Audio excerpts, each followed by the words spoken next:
बिस्मिल्लाहिर्रहमानिर्रहीम। बोलते कालम के साथ मैं आमिर रज़ा ख़ान। और एक ख़बर जो है इस वक्त सोशल मीडिया पर गर्दिश कर रही है कि पाकिस्तान नए F-16 त्यारे जो है ख़रीद रही है। इनफैक्ट ये नए नहीं हैं, ख़बर में जो जारी की जा रही है, जो लोग बयान कर रहे हैं।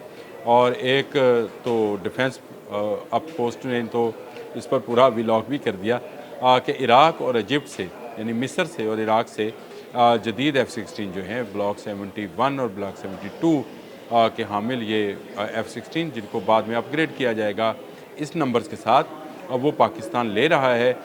फिर इसमें ये ख़बर आई कि जी इराक़ से शायद ये जहाज़ जो हैं F-16 ख़रीदे जा रहे हैं और इन पर जो है पाकिस्तान इस पर मज़ीद बेहतरी लाएगा। और पाकिस्तान के पास मौजूद इस वक्त जो 70 F-16 हैं, 70 के करीब ही हैं मेरे ख्याल है, वो हैं, उनमें मज़ीद इजाफ़ा हो जाएगा और पाकिस्तान की फ़ज़ाई बरतरी जो है वो आ जाएगी। और पाकिस्तान जो है नए इन F-16 में नए मिज़ाइल की तनसीब का काम कर सकता है। नए मिज़ाइल तो खैर जो इराक़ के पास है उसमें भी नस्ब नहीं हैं, शायद आपके इल्म में नहीं है। अमेरिका ने जहाँ जहाँ F-16 दिए हैं वहाँ वहाँ उसने अपनी शराइत लागू की हैं। यानी पाकिस्तान को जो F-16 दिए गए थे वो दहशतगर्दी के ख़िलाफ़ जंग में इस्तेमाल हो सकते थे, भारत के ख़िलाफ़ नहीं। इसी तरह इराक़ को जो F-16 दिए गए उनका इस्तेमाल इसराइल के ख़िलाफ़ नहीं हो सकता था। फिर इसी तरह से उनको ऐसे मिज़ाइल्स भी नहीं दिए गए जो इन F-16 की ज़रूरत थे। तो बिना मिज़ाइल के F-16 तो ऐसे ही है जैसे बिना तीर के कमान दे दी जाए कि आप ये कमान रखें, इससे आप अपनी हिफाजत कर लें। तो कमान से आप क्या हिफाजत करेंगे जब उसमें वो तीर ही मौजूद नहीं है।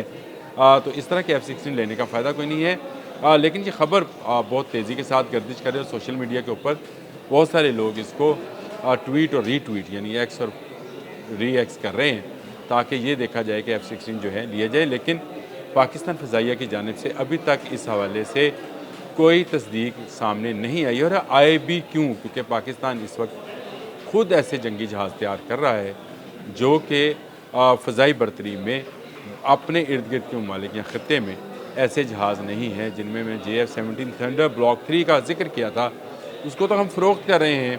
तो हमें सेकेंड हैंड जहाज़ इराक़ से या मिस्र से लेने की क्या ज़रूरत है? और फिर वो भी वो जहाज़ जिन पर बहुत सारी शराइत अमेरिका लागू करता है और नेटो के ममालिक के पास जो F-16 हैं उनकी वो ना फ़रोख्त कर सकते हैं, ना उसकी टेक्नोलॉजी को ट्रांसफ़र कर सकते हैं। और इसके बदले में पाकिस्तान J-10C की जानिब चला गया, जिसके 20 जहाज़ जो हैं पाकिस्तान में मौजूद हैं। मैं बता चुका हूँ JF-17 थंडर ब्लॉक 3 तो हम खुद तैयार करें, ब्लॉक 1 ब्लॉक 2 को खैर अपग्रेड करके ब्लॉक 3 किया था।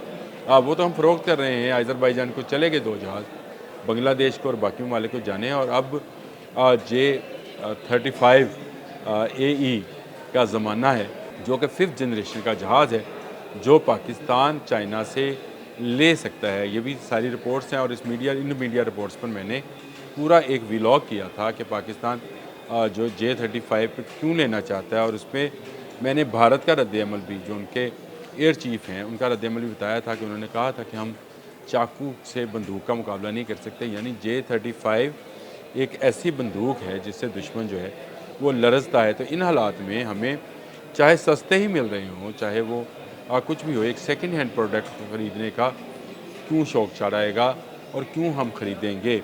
F-16 जो हमारे पास मौजूद हैं, हम उन्हीं की देखभाल करते रहें, उन्हीं को चलाते रहें, उन्हीं से दुश्मन को डराते रहें तो अच्छा है। लेकिन अब पाकिस्तान फ़ज़ाई मामले में ख़ुद कफ़ील होता चला जा रहा है। JF-17 थंडर के बाद जिन्होंने पंजाबी के अंदर झाका लथ गया, हाँ, पाकिस्तानियों का, पाकिस्तान फ़ज़ाइया का और एरोनॉटिकल इंजीनियरिंग का जो है इस हवाले से वो जो शायनेस थी वो ख़त्म होती चली जा रही है और पाकिस्तान इस टेक्नोलॉजी में मज़ीद आगे से आगे बढ़ता चला जाता है। इस हवाले से भी मैंने एक व्लॉग किया था जिसमें मैंने आपको बताया था कि तुर्की का जदीद तरीन जहाज़ कान जो है उसके साथ भी कोलैबोरेशन होने वाली है या हो रही है, जिसमें 32 ममालिक की 32 कंपनीज़ की एक कॉन्फ्रेंस का भी मैंने ज़िक्र किया था, जिसमें कान के कुछ हिस्से जो हैं वो पाकिस्तान में तैयार किए जाएंगे और ये पाकिस्तान को जहाज़ मिल सकता है। ये तुर्की का जदीद तरीन जहाज़ है और इसको भी 4 से 5th जनरेशन में जाने में अब सिर्फ चंद माह का वक्त है।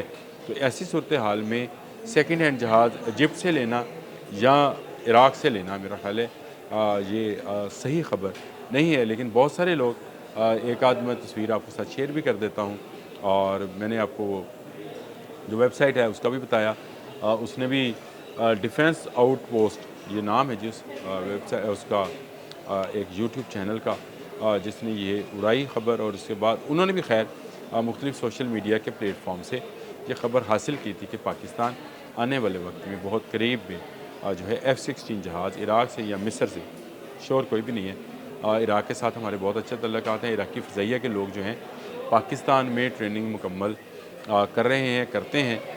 یہ بڑی اچھی اور خوشائند بات ہے کہ پاکستان فضائیہ دنیا کے کئی ممالک کے پائلٹس کو ٹریننگ بھی دیتا ہے، کیونکہ ان کی اپنی دھاک بہت زبردست ہے۔ لیکن ان صورتحال میں بھی ہمیں سیکنڈ ہینڈ F-16 لینے کی چندہ ضرورت نہیں ہے کہ ہم اب 5th جنریشن کی طرف جا رہے ہیں، اور پچھلے ولاگ میں تو میں نے یہ کہا تھا کہ ہم بہت جلد 6th جنریشن میں بھی چلے جائیں گے۔